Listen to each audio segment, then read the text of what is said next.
नमस्कार, मी अनिल जाधव. तुम्ही बघताय आपला अग्रवन. सध्या शेतीमाल बाजारामध्ये आपल्याला संमिश्र अशी परिस्थिती दिसून येते. म्हणजेच काही शेतीमालाच्या भावात चांगली वाढ झाली तर काही शेतीमालाचे भाव मात्र दबावात दिसून येत आहेत. विशेषतः कापूस आणि सोयाबीनच्या भावात आपल्याला तेजी दिसून येते. तर दुसरीकडं आपले महत्त्वाचे तूर, हरभरा यासारख्या कडधान्य पिकांमध्ये मात्र दबाव दिसून येतोय. तसंच जे आपले भरड धान्य आहे, उदाहरणार्थ मका आहे, ज्वारी आहे, बाजरी आहे, याचे भाव देखील आपल्याला दबावात दिसून येत आहेत. आता कापूस आणि सोयाबीनच्या भावात तर सध्या तेजी आलेली आहे. तर खरा प्रश्न हा आहे की सध्या तर शेतकऱ्यांकडे माल नाही आहे. मग जेव्हा शेतकरी खरीपातील पेरणी करतील, पुढच्या हंगामामध्ये जेव्हा त्यांचा माल बाजारात विक्रीसाठी येईल, तेव्हा शेतकऱ्यांना खरंच आत्ताच्या नुसार म्हणजे सध्या जी तेजी आलेली आहे तेजीनुसार भाव मिळेल का? आतापर्यंत तूर आणि हरभराच्या भावात तेजी का आली नाही? पुढच्या कालावधीमध्ये तेजी येण्याचे संकेत मिळत आहेत का? आणि भरड धान्याच्या बाजारभावामध्ये पुढच्या काळात काय घडामोडी घडू शकतात? असे अनेक प्रश्न शेतकऱ्यांच्या मनामध्ये पडले असतील. त्याचं प्रामुख्यानं कारण म्हणजे आता खरीपाच्या पेरणीसाठी आपण सगळे तयारी करतो आहोत. पेरणी करताना नेमकं आपल्या शेतीमालाचं भविष्य काय आहे हा प्रश्न आपल्या सगळ्यांच्या मनामध्ये आलाच असेल. आपण नेमकं याच मुद्द्यावर आज चर्चा करणार आहोत. आता आपण सुरुवात करूयात की ज्या आपल्या प्रमुख शेतीमालाच्या बाजारभावामध्ये तेजी आली आहे. ही चर्चा करताना आपण सुरुवातीला हे समजून घेणं महत्त्वाचं आहे की नेमकं आपल्या कापूस आणि सोयाबीनच्या भावामध्ये तेजी का आली. आता आपल्या सगळ्यांना माहिती आहे की फेब्रुवारीच्या शेवटी युद्ध सुरू झालं होतं. आपण जर युद्ध सुरू होण्याच्या आधीचे कापूस आणि सोयाबीनचे भाव पाहिले तर आपल्याला हमीभावाच्या आसपास दिसून येतात. म्हणजेच फेब्रुवारीच्या शेवटच्या आठवड्याच्या सुरुवातीला म्हणजे युद्ध सुरू होण्याच्या आधी आपल्या सोयाबीनचा बाजारभाव आपल्याला सरासरी 5,000 रुपयांच्या दरम्यान दिसला होता. कापसाचा बाजारभाव देखील आपल्याला 8,000 रुपयांच्या दरम्यान की ज्या दरम्यान हमीभाव होता या दरम्यान दिसून आले होते. परंतु जसं युद्ध लांबत गेलं, युद्धाचे परिणाम जागतिक अर्थव्यवस्थेवर जसे स्पष्ट उमटू लागले, तसं कापूस आणि सोयाबीनच्या भावात देखील तेजी येत गेली. ही तेजी टप्प्याटप्प्यानं वाढत गेली आणि कापूस आणि सोयाबीनचे भाव हे गेल्या 2 वर्षातील उच्चांकी पातळीवर पोहोचले. बरं, फक्त देशातच भाव वाढले का? तर नाही. आंतरराष्ट्रीय बाजारात देखील सोयाबीन आणि कापसाच्या भावामध्ये तेजी दिसून आली. त्यातल्या त्या सोयाबीनमधली तेजी देशातली आपल्याला काहीशी अधिक दिसते आंतरराष्ट्रीय बाजारापेक्षा. कापसामध्ये मात्र उलटं दिसतं. कापसामध्ये आंतरराष्ट्रीय बाजारात जास्त तेजी आहे आणि देशातल्या बाजारात झालेली वाढ ही काहीशी कमी दिसून येते. आता नेमकं तेजीची कारणं समजून घेण्याआधी आपण हे समजून घेऊ की नेमकं आंतरराष्ट्रीय बाजारात काय भाव आहेत आणि आपल्या देशातल्या बाजारामध्ये या शेती पिकाचे काय भाव आहेत. कापसाचा जर विचार केला तर कापसामध्ये युद्ध सुरू झाल्यापासून आंतरराष्ट्रीय बाजारात कापसामधली जी वाढ आहे, भावामध्ये जी वाढ झालेली आहे ती जवळपास 40% दरम्यान आहे. कापसाचा आंतरराष्ट्रीय बाजारामध्ये जो काही भाव होता तर तो 62-63 सेंटच्या दरम्यान होता. म्हणजे 63 सेंट प्रति पाऊंडच्या दरम्यान बहुतांश वेळा भाव आपल्याला दिसून आला होता. तो भाव 86 ते 88 सेंटच्या दरम्यान देखील पोहोचलेला होता. आता उच्चांकी भाव गाठल्यानंतर दरामध्ये काहीसे चढ उतार सुरू झाले. शनिवारी बाजार 80-81 सेंटच्या दरम्यान बंद झाला होता. आज पुन्हा दरामध्ये जवळपास 82-83 सेंटच्या दरम्यान आपल्याला भाव दिसून आला. थोडक्यात काय तर आंतरराष्ट्रीय बाजारामध्ये युद्ध सुरू झाल्यापासून कापसाच्या भावात जवळपास 40% दरम्यान वाढ झाली होती. परंतु देशातल्या बाजारात त्या प्रमाणात वाढ झाली नाही. देशामध्ये कापसाचा जो काही सरासरी बाजारभाव 8,000 रुपयांच्या दरम्यान होता तो 9,000 रुपयांच्या दरम्यान पोहोचला. म्हणजेच काय, देशातल्या बाजारामध्ये आपल्याला 10 ते 15% दरम्यान सध्या भाव वाढलेले दिसून येत आहेत. आता तुम्ही म्हणाल की काही बाजार समित्यांमध्ये 10,000 रुपयांच्या दरम्यान भाव पोहोचला होता, पण हा बाजारभाव सगळ्याच कापसाला मिळाला नाही. त्या बाजारामध्ये आलेल्या चांगल्या गुणवत्तेच्या चांगल्या प्रतीच्या कापसाला कमाल भाव मिळाला होता. सरसगट माल त्या भावात विकला गेला नाही. हा कमाल भाव होता, उच्चांकी भाव होता. बरं, त्या बाजार समित्यांमध्ये जो काही सरासरी म्हणजे जास्तीत जास्त कापूस ज्या भावाला विकला जातो तो भाव देखील 10,000 रुपये दिसून आला नाही. कोणत्याच बाजारामध्ये सरासरी बाजारभाव 10,000 दिसला नाही. केवळ कमाल भाव, उच्चांकी भाव हा 10,000वर पोहोचला होता. सरासरी बाजारभाव आपल्याला 8,500 ते 9,000 रुपयांच्या दरम्यान दिसून येतो आहे. आता सोयाबीनचं बघूया. सोयाबीनचं उलटं आहे, आपल्या देशामधले भाव जास्त आहेत. आता हे भाव जास्त असण्यामागं 2 कारणं आहेत. जसं कापसामध्ये तेजीची कारणं वेगळी आहेत, सोयाबीनमध्ये वेगळी आहेत. आंतरराष्ट्रीय बाजारामध्ये सोयाबीनचा जो काही भाव होता तर तो भाव आपल्याला 8 ते 10% वाढलेला दिसून येतो आहे. परंतु आपल्या देशामध्ये जो बाजारभाव आपल्याला सरासरी 5,000 रुपयांच्या दरम्यान दिसला होता किंवा 5,000 रुपयांच्या दरम्यान होता युद्ध सुरू होण्याच्या आधी, तो सध्या आपल्याला 7,000 रुपयांच्या आसपास दिसून येतो आहे. सरासरी बाजारभाव आपल्याला सध्या 6,700 ते 7,000 रुपयांच्या दरम्यान दिसून येत आहे. म्हणजेच युद्ध सुरू झाल्यापासून सोयाबीनच्या भावात आपल्याला 30 ते 40% दरम्यान तेजी दिसून येते. आता सोयाबीन आणि कापसाच्या भावामध्ये जी काही तेजी आली त्या तेजीची आपल्याला वेगवेगळी कारणं दिसून येत आहेत. एकतर देशामध्ये कापूस आणि सोयाबीनचं उत्पादन हे यंदा घटलेलं होतं. म्हणजेच यंदा पुरवठा कमी होता. आता कापसाची आयात मोठ्या प्रमाणात झाली होती. म्हणजे 31 डिसेंबर 2025पर्यंत सरकारनं कापसाची आयात मुक्त केली होती. त्यामुळे देशात आयात देखील झाली होती. असं असताना देखील देशामधला पुरवठा काही प्रमाणात कमी होता. जेव्हा शेतकरी माल विकत होते तेव्हा बहुतांशी बाजारांमध्ये कापसाचा भाव हमी भावापेक्षा कमी होता. त्यामुळे शेतकऱ्यांनी जास्तीत जास्त माल हा CCIला हमी भावाने विकला. त्यामुळे झालं असं की कापसामध्ये एक उत्पादन कमी होऊन देखील आंतरराष्ट्रीय बाजारामध्ये ज्या घडामोडी घडत होत्या त्यामुळे बाजारभाव दबावात होते. देशात देखील बाजारभाव कमीच होते. परंतु युद्धामुळं जसं युद्ध सुरू झालं तसं आपल्या कापसाला जो काही पर्याय म्हणून कापड निर्मितीसाठी धागा वापरला जातो तो धागा म्हणजे मानवनिर्मित धागा असतो की जो कच्च्या तेलापासून ब्रेंट ऑइलपासून तयार होतो. आता आंतरराष्ट्रीय बाजारात युद्ध सुरू झाल्यामुळं काही देशांमधून जी काही कच्च्या तेलाची निर्यात होत होती ती निर्यात बंद झाली. आता कच्च्या तेलापासून मानवनिर्मित धागा तयार होतो म्हणजे जर पॉलिस्टर, रेयॉन यासारखं जे काही कापड आहे ते या कच्च्या तेलापासून निर्माण होतं. आता कच्च्या तेलाचे भाव वाढल्यामुळं या पॉलिस्टर आणि रेयॉनचे भाव वाढले होते. त्यामुळं कापड निर्मितीसाठी जो काही मानवनिर्मित कापड धागा होता त्या धाग्याचा खर्च वाढला. त्यामुळे झालं असं की जे कापड निर्मिती करणारे उद्योग होते त्यांनी या धाग्याचा वापर कमी केला आणि कापसाचा वापर वाढवायला सुरुवात केली. त्यामुळे जागतिक पातळीवर कापसाला मागणी वाढली आणि कापसाच्या भावामध्ये तेजी यायला मदत झाली. त्याचाच परिणाम असा दिसून आला की देशामध्ये सध्या कापसाला चांगला उठाव मिळतोय. बरं, दुसरी एक गोष्ट आणखीन युद्धामुळे घडत गेली ते म्हणजे जागतिक पातळीवर जे काही आयात निर्यात करण्याचा जो काही खर्च होता म्हणजे वाहतूक असेल किंवा मग विम्याचा प्रीमियम असेल तसंच वेगवेगळ्या प्रकारचा खर्च असेल तो वाढला होता. त्यामुळं अनेक देशांना आयात करणं देखील महाग पडत होतं. आता हा वाहतुकीचा म्हणजेच आयातीचा खर्च वाढल्यामुळं आपल्या शेजारचे जे देश होते चीन, बांगलादेश, पाकिस्तान त्यासोबत व्हिएतनाम या देशांना अमेरिका, ब्राझील, ऑस्ट्रेलिया या देशांमधून कापूस आयात करण्यापेक्षा भारतातून आयात करणं परवडत होतं. कारण खर्च मोठा लागत होता, आयातीचा कालावधी देखील जास्त लागत होता.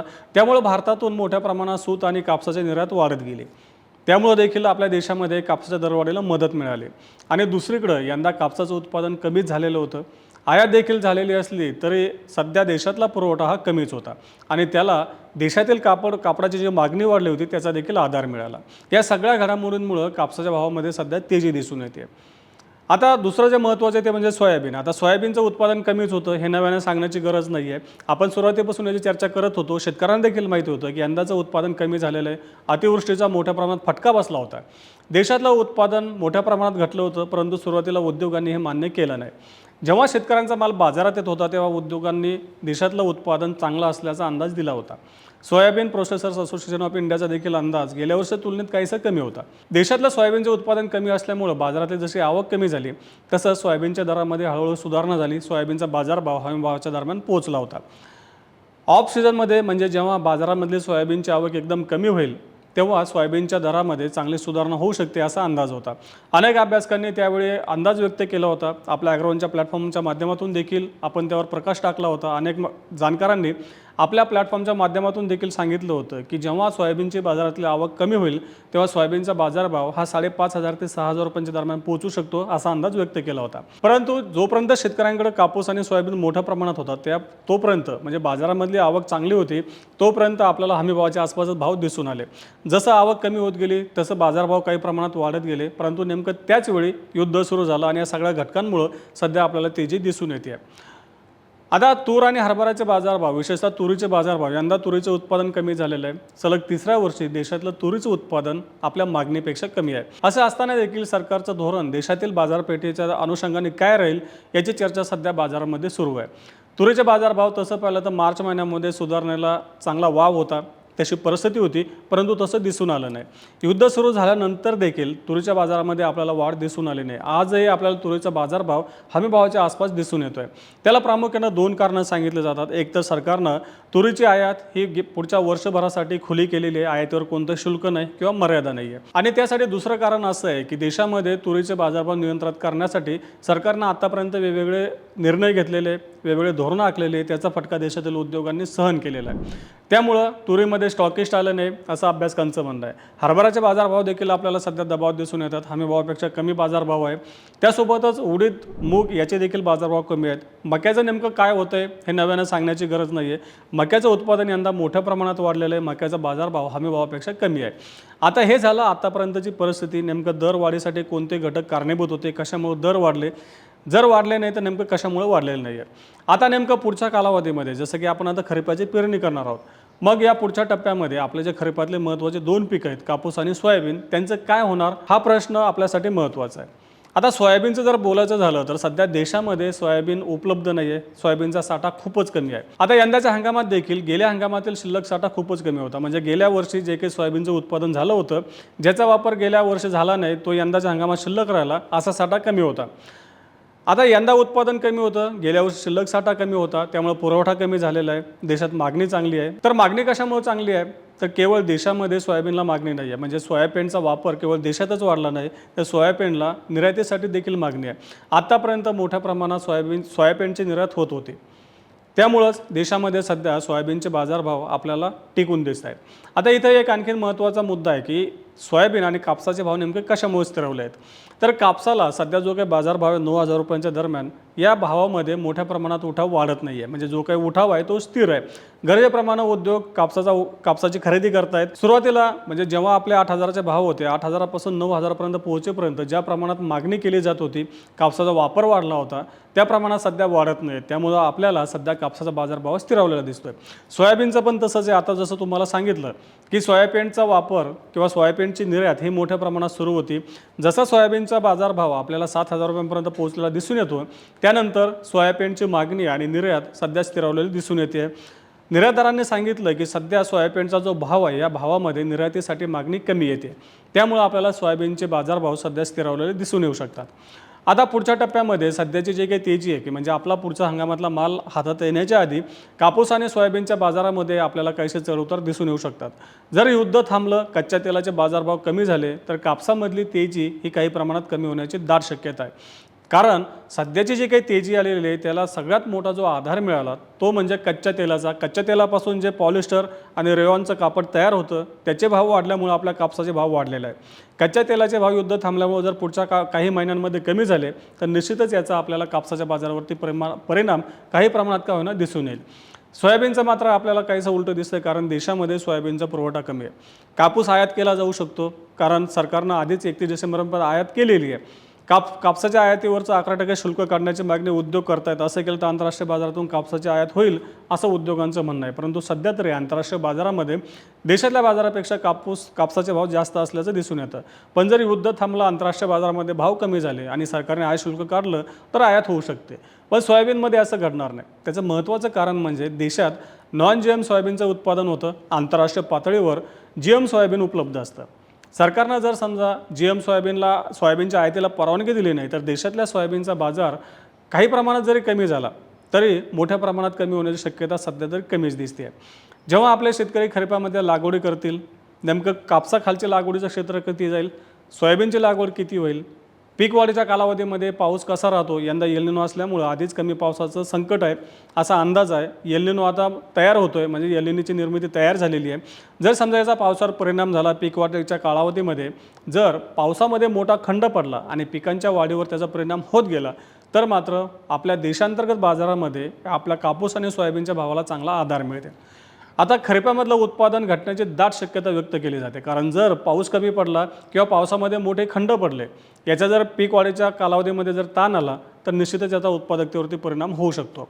त्यासोबतच शेतकरी जास्त पाणी लागणाऱ्या पिकांची लागवड यंदा कमी करण्याची शक्यता आहे. उदाहरणार्थ कापूस आहे. तर असं जर परिस्थिती पुढे दिसून आली तर त्याचा बाजाराला निश्चितच आधार मिळू शकतो. आता जेव्हा आपल्या शेतकऱ्यांचा माल बाजारामध्ये येईल त्या कालावधीमध्ये आपलं कापूस आणि सोयाबीन, विशेषतः कापसाचे बाजारभाव आपल्याला हमीभावाच्या आसपास दिसू शकतात. यंदा सरकारनं कापसाच्या हमीभावात 550 रुपयांची वाढ केलेलीच आहे. आणि विशेष म्हणजे एक गोष्ट की आंतरराष्ट्रीय बाजारामध्येच किंवा आंतरराष्ट्रीय पातळीवर यंदा कापसाचं उत्पादन कमी राहण्याची दाट शक्यता आहे. अमेरिकेच्या कृषी विभागानं जो काही नुकताच अहवाल प्रसिद्ध केला त्यानुसार अमेरिका, ब्राझील, ऑस्ट्रेलिया, भारत आणि चीन या देशांमध्ये कापसाचं उत्पादन कमी राहण्याची शक्यता आहे. यापैकी भारताचं उत्पादन काहीसं अधिक राहिलं असं म्हटलेलं आहे, परंतु सध्या एल निनोचं सावट बघता देशातलं उत्पादन कमीच राहण्याची दाट शक्यता आहे. म्हणजेच काय, आंतरराष्ट्रीय बाजारामध्ये किंवा आंतरराष्ट्रीय पातळीवर या नव्या हंगामामध्ये कापसाचं उत्पादन कमी राहण्याची शक्यता आहे. त्यामुळे गेल्या वर्षाच्या तुलनेमध्ये आंतरराष्ट्रीय बाजारामध्ये कापसाचा बाजारभाव चांगला राहील असं देखील या USDAचं म्हणजे अमेरिकेच्या कृषी विभागाचं म्हणणं आहे. आता सोयाबीनचा जर आपण USDAचा अंदाज बघितला तर USDAनं असं सांगितलं की 2026-27च्या हंगामामध्ये जागतिक सोयाबीन उत्पादन विक्रमी पातळीवर पोहोचणार आहे. ब्राझीलमध्ये मोठ्या प्रमाणात सोयाबीनमध्ये वाढ होण्याची शक्यता आहे. ब्राझीलमध्ये यंदा विक्रमी उत्पादनाचा अंदाज व्यक्त केला जातो आहे. अर्जेंटिना असेल, अमेरिका असेल, त्यासोबतच चीन असेल, या देशांमध्ये देखील सोयाबीन उत्पादनामध्ये वाढ होण्याची शक्यता आहे। यामुळे जागतिक पातळीवर सोयाबीनचं उत्पादन विक्रमी पातळीवर पोहोचेल असा अंदाज व्यक्त केला जातो आहे। पण आपल्या देशामध्ये जे नॉन जी एम सोयाबीनचं उत्पादन होतं ते उत्पादन कमीच राहण्याची शक्यता आहे। त्यामुळे आंतरराष्ट्रीय बाजारामध्ये मोठा पुरवठा असला तरी देशातल्या बाजारामध्ये मात्र उत्पादन कमी राहिल्यामुळं चांगला भाव राहण्याची दाट शक्यता आहे। आता यंदाचा वापर मोठ्या प्रमाणात वाढलेला आहे, देशात शिल्लक साठा खूप कमी प्रमाणात उपलब्ध आहे। त्यामुळं सगळी भिस्त नवीन हंगामात जे सोयाबीन येईल, जे उत्पादन होईल त्यावर असणार आहे। त्यामुळं सोयाबीनचा बाजारभाव आपल्याला हमी भावाच्या पुढेच दिसू शकतो असा अंदाज सध्या तरी अभ्यासकांनी व्यक्त केलेला आहे। आता राहिला आपल्या कडधान्य, विशेषतः तूर आणि हरभरा। आता तूर हे जास्त कालावधीचं पीक आहे, त्यामुळं शेतकरी तुरीची लागवड नेमकी किती करतात आणि जरी लागवड केली तरी देखील तूर पिकासाठी पोषक वातावरण राहतं का, पाऊस पुरेसा पडतो का, हे देखील पाहावं लागेल। त्यामुळं जसं पावसाचं प्रमाण कमी दिसून येईल किंवा तुरीची लागवड कमी जरी झाली तसं तुरीच्या दरामध्ये सुधारणा व्हायला सुरुवात होईल असं अभ्यासकांचं म्हणणं आहे। कारण देशामध्ये सध्या तुरीचा पुरवठा कमी आहे, तूर आयातीवर देखील मर्यादा आहेत। जर समजा यंदाच्या हंगामापेक्षा तुरीचं उत्पादन जर आपल्या नव्या हंगामामध्ये कमी राहिलं किंवा असे संकेत जरी मिळू लागले तरी देखील याचा आधार तुरीच्या बाजाराला मिळू शकतो। हरभऱ्याचं असं आहे की सध्या हरभऱ्याची आवक बाजारामध्ये सुरू आहे। आता हरभरा रब्बीचं पीक आहे, जर समजा पावसाळाच कमी झाला, पाऊस कमी पडला, जर शेवटच्या टप्प्यामध्ये पावसानं मोठा खंड दिला आणि रब्बीच्या पेरणीसाठी पोषक वातावरण नसेल तर हरभऱ्याची लागवड आणि एकंदरीत पिकावरती परिणाम होण्याची दाट शक्यता आहे। आणि जसे हे चित्र स्पष्ट होत चालेल, म्हणजे जसं पावसाचं चित्र स्पष्ट होत चालेल तसं तसं तूर आणि हरभऱ्याच्या भावामध्ये देखील आपल्याला बदल दिसू शकतो असं अभ्यासकांचं म्हणणं आहे। आता ही जी काही सगळी परिस्थिती आहे ती आता पुढं नेमकं एल निनो, त्याचा पावसावर परिणाम, त्यानंतर पीक वाढीच्या कालावधीमध्ये पाऊस कसा पडतो, त्यानंतर किती खंड पडतात, या सगळ्या गोष्टींवरती अवलंबून आहे। आता प्रत्येक टप्प्यावर जसं जसं हे चित्र स्पष्ट होत चालेल तसं तसं आपल्या बाजारावरती काय परिणाम होत चालतो, त्याच्या भविष्यामध्ये आपल्याला काय पडसाद उमटताना दिसू शकतात, या सगळ्यांचा आढावा आपण त्यावेळी घेतच राहू। परंतु सध्या तरी जसं अभ्यासकांनी सांगितलं की पुढचं वर्षभर शेतीमालासाठी चांगलं राहू शकतं, कारण यंदा एल निनो आहे, पाऊस कमी राहण्याची शक्यता आहे, त्यामुळे उत्पादन देखील कमी राहण्याची शक्यता आहे। असं असलं तरी आपण खरीपामध्ये पिकांची लागवड करताना, पिकांची निवड करताना काही गोष्टी लक्षात घेणं गरजेचं आहे। ते म्हणजे नेमका आपल्याकडे सरासरी पाऊस किती पडतो, यंदा नेमका पावसाचा अंदाज काय आहे, आपल्याकडे जमिनीचा प्रकार कसा आहे, वातावरण कसं राहतं, कोणतं पीक आपण घेणार आहोत, त्या पिकाचा कालावधी किती असणार आहे आणि त्या जास्त कालावधीचं जर पीक असेल तर त्यासाठी पाऊस पोषक असणार आहे का, आपल्याकडे सिंचनाची सुविधा असणार आहे का, आणि सिंचनाची सुविधा जास्त दिवस मिळावी म्हणजे सिंचन जास्त दिवस करता यावं त्यासाठी आपण काय उपाय करणार आहोत ते देखील महत्त्वाचं आहे। आपण या सगळ्या विषयांवर वेगवेगळ्या तज्ज्ञांच्या मुलाखती घेणारच आहोत। वेगवेगळ्या टप्प्यांवरती आपल्याला या मुलाखती आपल्यापर्यंत पोहोचतील। आपण पेरणीचा निर्णय घेण्याच्या आधी ही सगळी माहिती आपल्यापर्यंत पोहोचवण्याचा आमचा प्रयत्न असेल। त्यामुळे आपण पुढच्या टप्प्यामध्ये या सगळ्या विषयांवरती तज्ज्ञांच्या माध्यमातून निश्चितच मार्गदर्शन घेऊयात। आपण रोज सायंकाळी 8 वाजता मार्केट इंटेलिजन्स या सेगमेंटमधून शेतीमालाचा बाजारभाव, सरकारची धोरणं तसंच हवामानविषयक विविध घडामोडींचा आढावा घेत असतो। त्यासाठी आपल्या ॲग्रोवनच्या चॅनलला नक्की सबस्क्राईब करा आणि हा व्हिडिओ जास्तीत जास्त शेतकऱ्यांपर्यंत पोहोचवण्यासाठी लाईक आणि शेअर करायला विसरू नका।